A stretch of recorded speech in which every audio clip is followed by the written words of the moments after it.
right, now we take a look at the local dailies in depth, and we start off with the Standard. They've maintained this story, the NYS scandal. GOtv, ESCC, and NYS, they call it Scandal Reloaded. A fresh 6.2 billion shillings NYS payout has reopened one of Kenya's most enduring corruption riddles and placed the Ethics and Anti-Corruption Commission in the dock. Court filings seen by the Standard, this newspaper, show the ESCC once helped clear most of the very claims it now calls fictitious before rushing to court to stop payment.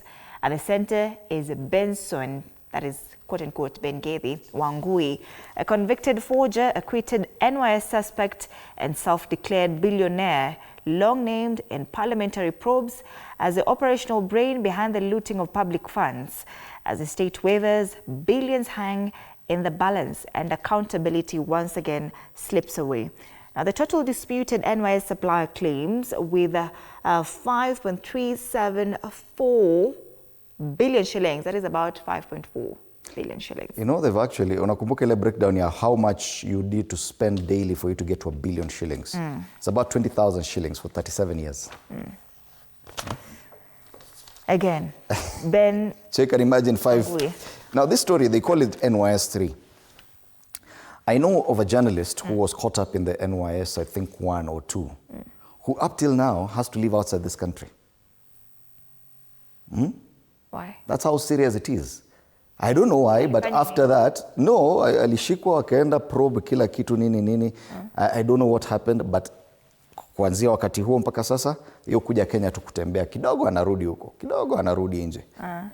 Wow. Because it's not easy. You may be part of such things as ikusaidi sometimes, but anyway, NYS 3, it refuses to go away. ODPP alisema no evidence. Hakuna evidence. Na ESCC sasa, it is said that ESCC has been cancelling some of this. So they investigate, they take people to court, then they withdraw the case altogether. Sema hakuna evidence. All right, tukiangalia ndani this newspaper, shame of Sirisia school with no head teacher and dilapidated facilities. Unajua after ile stories za Kiharu nini. Yes. So some people went to places like some areas of Nyanza. Yes. And they take a few photos here. Now ameingia Western. Shule hata haina mwalimu, haina head teacher. Can you imagine? Na kuna CDF. MP wa Sirisia ni nani? I'm sure. Anaitwa John Waluke. Kabisa. One and only. Financial struggle blocks thousands of top learners from grade 10 admission. Deadline of admission was extended. It ends tomorrow. Or I don't know. I think it's open now because they need to allow, because their target is 100% transition. They said about 70% have so far reported. There's still quite a number of learners who are yet to report to schools. It ends tomorrow. It says with only a day to the grade 10 admissions, deadline on Wednesday. Yeah, now thousands of learners from vulnerable households remain stranded at home and their dreams hanging in the balance. You know, I was listening to a certain story. Only 4 students have reported to school. They were to get about 45 in a certain class, lakini only 4. Wow. Wengine ni pesa wamekosa. Pesa, and then watu wanatoka mbali from coast. Wow. Na shule iko mbali. That story on the NYS scandal is on page 4. State suffers setback in housing levy case as court rejects affidavit. There's a story about Raila Odinga here. Ideals, not patronage. What Raila would say to ODM if he rose today. On the back page, AFCON, Africa Cup of Nations, concluded on Sunday. Match winner Pape Gueye says Senegal was fooled by injustice. Yes. Lakini Gianni Infantino condemn players walking off. That's a FIFA president. Anasema hiyo tabia kama hizo hazikubaliki. And the coach has so far been suspended by CAF, Confederation of African Football. So yes, matters AFCON will continue after especially that dramatic final. So we'll see a lot of punishment, fines being meted on some of those players and teams. Wengine wanasema ati hata Senegal wanaweza nyang'anywa kikombe, lakini sidhani. You're pushing it. They deserved it. From the Standard, we go to the Daily Nation. They talk about executive impunity. President has alleged judicial overreach and frowned upon orders he perceives to be derailing the policies. Now, President Ruto promised his administration would comply with court orders, vowing a break from his predecessor's rule. But his government now stands accused of violating judicial decrees with petitions targeting defiant ministers. Now, the president has previously waged a war against the judiciary while state officials continue to disregard court orders. Yani ni makaratasi tu. Some of these officials here, let's name them according to the Daily Nation, ndio sababu pengine picha ni ndogo kidogo. One of them is the Deputy President, Kithure Kindiki. Environment CS, Deborah Barasa. Treasury CS, and he's very loud nowadays, John Badi. Interior PS, Raymond Omolo. Defense PS, Patrick Mariru. Inspector General of Police, Douglas Kanja. DIG of Police, Gilbert Masengeli. Yule nakumbuka hata alikuwa nakataa tu kwenda kotini. Anaambiwa amekuwa summoned hata ongei. I do. Sio basi mkuje mni arrest. NEMA Director General Mamo Boru, KRA Customs Commissioner Lilian Nyawanda, and KRA Commissioner General Humphrey Watanga. These are just some of the high-ranking government officers who are accused of disregarding decrees by the courts. Na hiyo sio makaratasi tu. Hapa chini, a return of SHA to the front pages. SHA medical cover bias hits patients. Chani wasome, na kuna picha kubwa sana hapo ya CEO Masi Mwangangi. So, same diagnosis, different pay. Interference by powerful figures in social health authority allocation packages has led to preferential treatment for certain Kenyans, creating a growing discrepancy in healthcare access. This paper has established that many patients, particularly those without connections to influential figures, find themselves disadvantaged, receiving lower package approvals compared to those who make a phone call and secure high authorization. This one, I don't even think it was happening with NHIF. Ati unapigia mtu alafu unapata pesa mingi. That's the most unfortunate thing. It's on page 2 of this paper.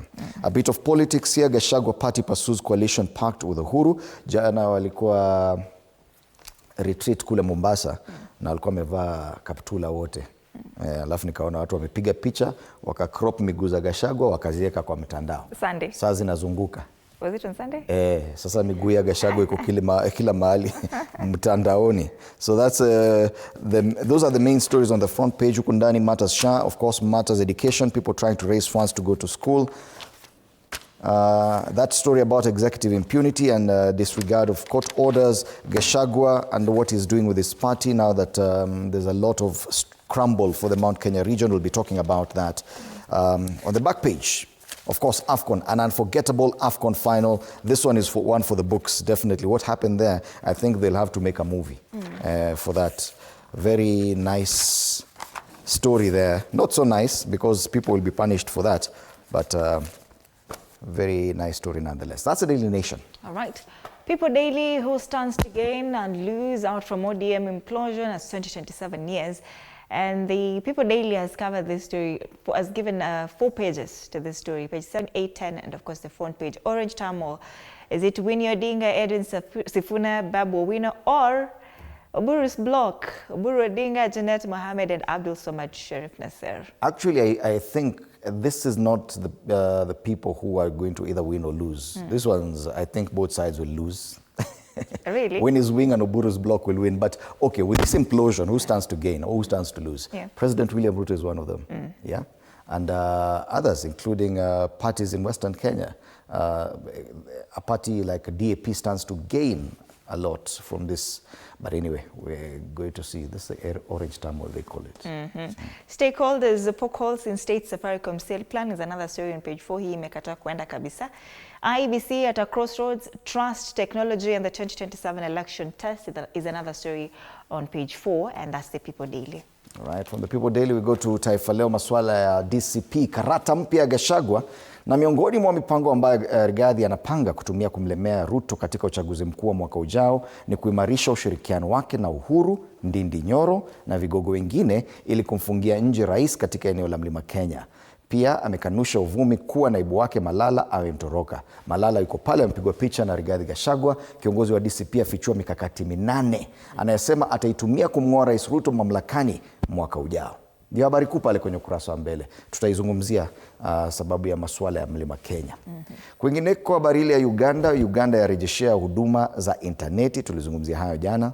Mawaziri waahidi Ruto ushindi Mbeere Kaskazini. We're back to Mbeere North. Nafikiri zile by elections za chaguzi ndogo za November 27. Wards. Najua nao kuna wale walioenda huko wakaacha positions zao za MCA. So those positions have to be filled. So some small by elections coming up in February. Mwanafunzi aliyeitwa Alliance aokota chupa katika juhudi za kupata karo. Habari pale juu. Senegal majogoo wa Afrika japo baada ya tukio la kustaajabishia. Wachezaji waliondoka ugani mechi ikiendelea, Morocco ilipopewa penalti tata. Gazeti la Taifa Leo. All right, the Star, Ruto three-pronged strategy to bag Luya vote. Campaign teams include cabinet secretaries, governors, MPs, and of course MCAs. He's targeting Trans Nzoia, Bungoma, and Kakamega. And voters wako wengi sana hapa Kakamega, 844,551. Also Busia and Vihiga. The president's rider, according to this newspaper. Total votes 4.9 million. If you can actually get this block, like Samanga elusive Luya unity, they don't vote in one block. Splintered but numerically formidable block was long a Raila stronghold. New homes, new strategy, how regional parties are recasting 2027 election race. That story is on page 7. When the body changes quietly, women breaking the silence on menopause. An interesting story as well on page 11. Kuleju illicit brews, Muranga's silent crisis, illegal alcohol, lost lives, and a county in pain. That's the Star, fresh, independent, and different. Being a Tuesday, the Star is not for sale. And it comes with a complimentary MyGov pull-out for government jobs and tenders. So grab yourself a copy of the Star. Right, finally. Finally, in MyGov, sasa ndio hii iko ndani ya the Star. County scrap fees for Nyota youth entrepreneurs. Hii ukipata Star unapata hii for free. All right. Matters Business Daily. Kenyan investors allotted 60% of Kenya Pipeline Company shares on sale. Remember, this privatization has been a big debate. So tayari walipewa go ahead. Sasa wameweka 60% of KPC on sale. That means anyone can buy them. Yeah? Hata kama ni mtu mmoja, anaweza kuja tu na anunue hiyo 60% kama ana hiyo uwezo kidogo. Unapata Kenya Pipeline Company belong to mtu mmoja. It's possible. Yes. So they say IPO's sale period set to run until February 19th. Transaction expected to yield 106.3 billion shillings if fully subscribed. Yeah. Hey, it's about 11.81 billion Kenya Pipeline Company shares. The other story, Portland gets a 1.94 billion loan repayment reprieve. It's a story on the front page and continues on page 2. On the ticker, KRA misses half-year tax collection target by 152 billion shillings. The Kenya Revenue Authority missed its tax collection target for the first half of the current financial year by that amount, 152.2 billion shillings, underscoring mounting pressure on public finances. What will happen? Tutatoa pio pesa. Meanwhile, NSE Bank investors add 56 billion shilling gains. Those are the stories given prominence on the front page of the Business Daily. Tuangalie caricature before, of course, we take a look at what's